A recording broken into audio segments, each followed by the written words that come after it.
Hi everybody and welcome back to my channel. If you're new, then welcome. My name's Christina and on my channel we talk all things beauty from my own experiences. So before you go, make sure to subscribe to my channel, like this video, and leave any comments that you have for me down below. Today I want to go over some products that I have hit pan on, and for me, honestly, this is a pretty big deal because, as you may imagine, for someone that does do this for a living, like collecting and reviewing makeup, hitting pan on products is kind of difficult. So I want to talk about a handful of products that I have accumulated and that I have hit pan on, not within a certain amount of time necessarily, but just in general, going through my collection and looking through it. I want to talk about each one, what my thoughts are, and if it's something that once I finish it completely, if it's something that I'm going to repurchase. So if you guys are interested in seeing all my thoughts and what products I have panned, then let's get started. First is a product I've shown time and time again, so of course you guys already know it's going to be in this video. It is this one, the Soft Sculpt Transforming Skin Enhancer from Makeup by Mario. This is in the shade medium, and let me tell you guys, I hit pan on this rather quickly from the sheer amount of times I have used this product. So if you don't know about this product, I did do a video when this first released. This is essentially something that you use to just warm up the complexion, but it's also supposed to work perfectly without any other type of makeup. It's really just like if you want to throw it on and go and just have a little bit of warmth on the skin, it's the perfect product for that. I purchased the shade medium because I was thinking this would be the most natural on my skin, and truly this gives me the best warmth on this skin. It's a very thin texture, which I think really aids in how this looks like skin, because you can really layer it onto the skin without it starting to look cakey, look muddy, or just in general look like actual bronzer. I will say that as you apply it, it can feel a little bit greasy. It's very much like a solid serum texture. So once you apply it on the skin, you do get a lot of that enhanced glow. For someone that has oily skin, I would highly recommend that you do powder this down, whether it be a setting powder all over or if you want to put a regular powder bronzer on top. I do either one all the time. One of the reasons why I think I hit pan on this so quickly is because it layers well with practically every bronzing product and every foundation I've ever used it on. I can't remember a single time where it bunched up or pilled or went on blotchy. It truly does just like glide onto the skin. Sometimes if I don't want to go in with an intense contour or even just a darker bronzer, but I know that I want a little bit of depth on the skin, I will go in with just this one, and that's my only bronzing product. I've decided that whether I get this during a sale like the Sephora sale or not, I'm gonna buy it because it really is one of those holy grail products for me. So this doesn't have a pan, but let me explain why I'm adding it to this video. It is the Kulfi Main Match Concealer in the shade Mango Drop, and I feel like this is hitting pan because you can clearly see through the tube here because I'm very low on the product, probably less than halfway down, and I've scraped it so much, so I don't know, to me, if there was a tube equivalent to hitting pan, it would be that indication. So if you guys watched my big concealer video where I was reviewing all the concealers that came out around that time, like summer, fall of last year, I included this concealer, and I feel like at the time there wasn't as much hype about this one as there was with the other concealers involved in that video. But this has been a game changer for me when it comes to concealer. First of all, the color Mango Drop is like the perfect color for matching my complexion. My face is a lot lighter than my body, so typically I will go maybe 1 or 2 shades darker than my actual face when it comes to my foundations and my concealers. And this perfectly matches the foundations that I choose for my face. So this is truly an amazing concealer for me when I want to cover up my hyperpigmentation, my acne scarring. I will go in with a small layer of this just right here where the darkness is the deepest under my eyes before going in with a lighter concealer, because I feel like this kind of evens out the canvas darkness versus putting a light concealer on top and making it look almost grayish underneath because that darkness wasn't like corrected. I love the texture of this. It's almost like a gel cream consistency. It has very high pigmentation and it does have a slight hydrating finish to it, but it's not too much where it looks greasy and it doesn't slip and slide. It does dry down on the skin if you let it sit before blending it out, and then it blends out beautifully without losing any of the pigmentation. There's no weird fragrance to it. I've never had any issues with this patching or anything like that. And it's a great concealer to combine with other ones. And it has enough pigmentation to it to where if I want to fix the hyperpigmentation on my cheeks before going in with any bronzer or contour, I can do that without having the slip and slide underneath that cream or liquid bronzer or contour. I'm definitely going to be repurchasing this once I run out of it, but I think I will try to hold off a little bit because I have so many concealers that I want to go through. But honestly, I don't know how long that's going to last because I feel like if I have this out of my rotation, I'm really going to miss it, like genuinely. Next is this Charlotte Tilbury powder. It is the Airbrush Flawless Finish Skin Perfecting Micro Powder in the shade number 2 medium. I hit pan on this a while back and it is a great powder. It's very expensive though, I will say. So I'm like cherishing the last bit of this powder before I completely finish it up. This is a pressed setting powder and I have the shade medium, which I actually think is a little bit lighter than my skin tone, which is perfect. With this one, I would suggest that you go a shade lighter than what you think, because as you layer it onto the skin, powders just in general, setting powders, at least for me, I find can start looking a little bit dark, a little bit like it oxidizes on the skin. So I would suggest going with something that looks like it's going to be maybe a shade lighter than what you anticipate. As it says, it's micro powder, so it's very finely milled. It's one of those where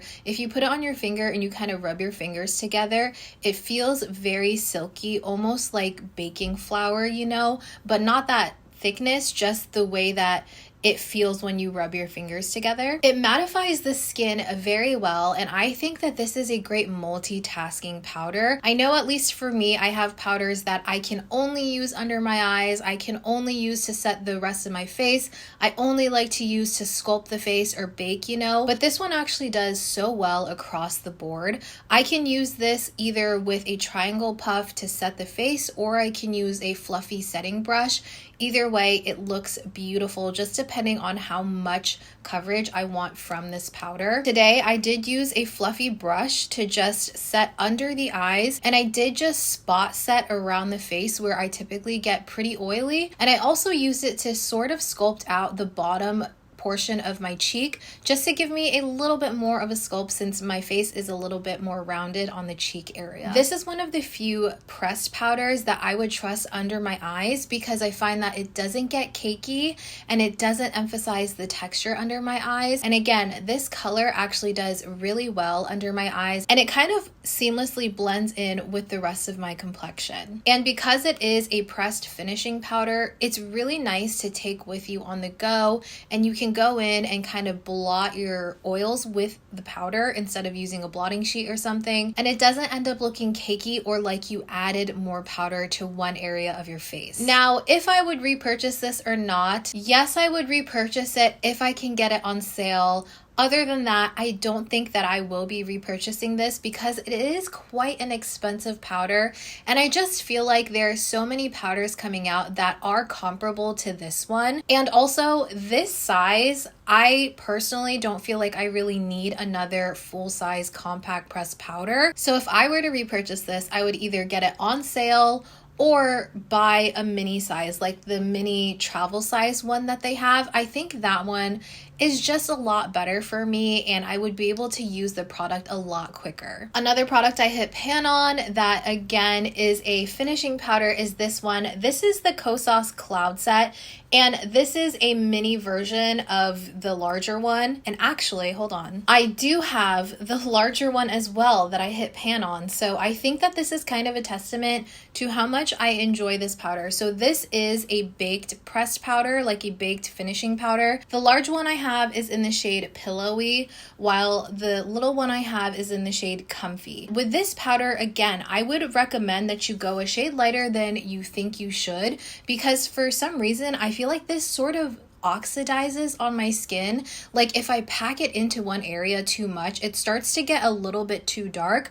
But if I do a really light dusting, I don't necessarily see that happening. It's just going to work a lot better and it's going to be a lot easier to work with. This powder is the most non-powdery powder I've ever used when it comes to a setting type of powder. And the reason I say that is, again, it is baked, so it's much lighter in coverage. And I think that this is great to just maintain what my skin is looking like versus changing it and making it more matte like the Charlotte Tilbury one does. As someone with oily skin who also loves a fresh, dewy makeup look, I always want that dewy, hydrated look, but I want something that's going to maintain that look versus having my oils kind of emphasize or get exaggerated throughout the day. As you can see right here, I finished my makeup and I completely set my face with the Charlotte Tilbury one under my eyes and just spot powdering where I get really oily, but the rest of my face I have this powder on top, and you can see I still have a good amount of shine, a lot of sheen on my skin. Of course, this look is not for everybody, I understand that, but for me, I just love that fresh face natural makeup look, and this will give it to me while also giving me that extra protection of a powder so that my oils don't just like ruin the entire aesthetic, you know? So I guess what I'm trying to say is this is a very light set on the skin. If you have dry skin and you still find that you want a powder to kind of finish the face or at least help the longevity of the rest of your products, this is a really good one because I can't foresee this one starting to look really cakey or clinging on to any flakes or dry patches on your skin. And I also think if you're like dry to normal and you just want something, again, to like either dust on the T-zone because maybe your T-zone gets oily, or you want something to set under the eyes because maybe your eyes get creasy. This one I think is going to be a really good option for those needs. And another plus that I've noticed about this powder in particular, because it does give you such a soft, very thin set, I don't find that once I do all of my creams and liquids when it comes to foundation, concealer, bronzer, blush, when I dust this onto the face, I find that it doesn't dull my bronzer and my blush to where I feel the need to reapply it on top of like my setting powder. Essentially, you don't have to put as much product on your face. I will be repurchasing it in the shade Comfy though,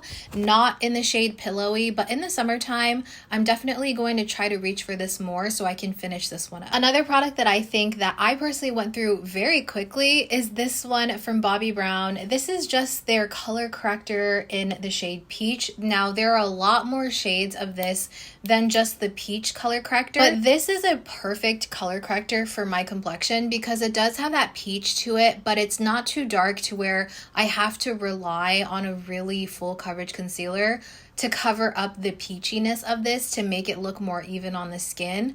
Like, this is peachy, but it almost like brightens up the skin and enhances what my concealer does. This is the perfect peach shade to cancel out both my hyperpigmentation and darkness under the eyes. So I find that this works all over my face. So I don't have to go in with multiple color correctors. I can just use this one. This potted corrector is almost a little bit more thick than the liquid correctors that I have tried in the last couple of months. And that really stands out to me because as someone with oily skin, I need something that's going to stay in place. And as well as when I'm applying the rest of my makeup, I want something that's going to stay exactly where I put it. So I have a lot of hyperpigmentation from acne scarring. So I'll just kind of tap this onto those acne scars and I won't even necessarily blend it out. But when I go in with my foundation and my concealer, I'll blend all of that on top of it and it stays in place, but it also blends out beautifully and kind of like meshes with my foundation and concealer. And I still have the coverage on those hyperpigmentation spots that I wanted. But it's also not too thick and tacky to use under my eyes. Again, I like to use this in the deepest sections of my under eyes. It does have a little bit of a hydrating oil texture to it, so it's really easy to blend if you want want to blend it out a little bit more. I think using this also kind of avoids that gray cast under the eyes. This essentially cancels that out, and I don't have that. It doesn't look like I'm using a lighter concealer to cover up darkness. It kind of just blends seamlessly, and the under eyes just look even and bright. This is quite expensive, and unfortunately I do feel like I am going to repurchase this, but I'm not opposed to trying out other color correctors that are similar. So if you guys have any suggestions for me, leave it in the comments down below. And lastly is an eyeshadow. This one is from ColourPop. It is pretty like beat up, as you can see the tag right here, as well as like the actual packaging. It no longer says ColourPop on the top, but this is the shade Lala. This is a beautiful kind of rose gold bronze combination. I recently posted a video about my favorite one and done eyeshadows, and I did include this one in that video. It's a beautiful shade if I just want something quick and easy that I can swipe onto the lids and still get a lot of dimension from. I think the finish of it, as well as just the color in general, really suits my skin tone, really suits my complexion. And I actually hit pan on this quite a while ago, and then it kind of just like sat in my drawer for a while when I wasn't really wearing eyeshadow that much. And then I pulled this back out a couple months back whenever I was trying to do some research on my favorite one and done eyeshadows. I love the texture of this. I do typically use a primer with the ColourPop Super Shock shadows. It just lasts a lot longer. I love how easy it is to just go in with your finger and just apply it, swipe it onto the skin. And you can also go in with a separate brush to like further blend out the edges. These Super Shock shadows are just so versatile. I feel like they're still some of the best eyeshadows that are out there, also at a really affordable price. But with all of that said, it is a lovely product, but honestly I don't know if I would repurchase it because I've had it for so long, and while I did hit pan on it, I'm barely, like, I still have a good amount of it, and I just have so many other eyeshadows currently that I'm trying to go through that I just reach for more often. So honestly, by the time I finish this one, I think I would have found other products to replace it.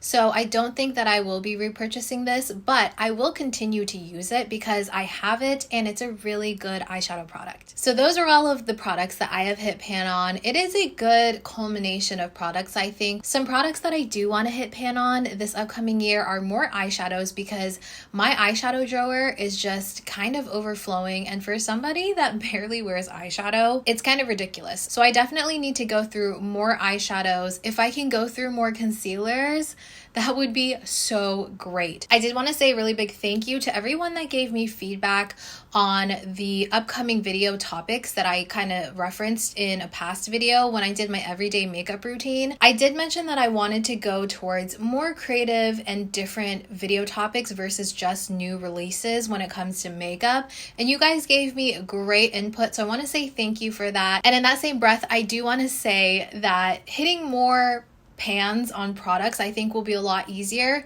as I start doing shop my stash videos, which I for sure am going to be doing. Very excited for that. But yeah, that's everything for this video, guys. I hope that you enjoyed it. I hope you found it helpful. If you did, please make sure to like, comment, and subscribe for more videos like this one, and I'll see you guys in my next video. Bye.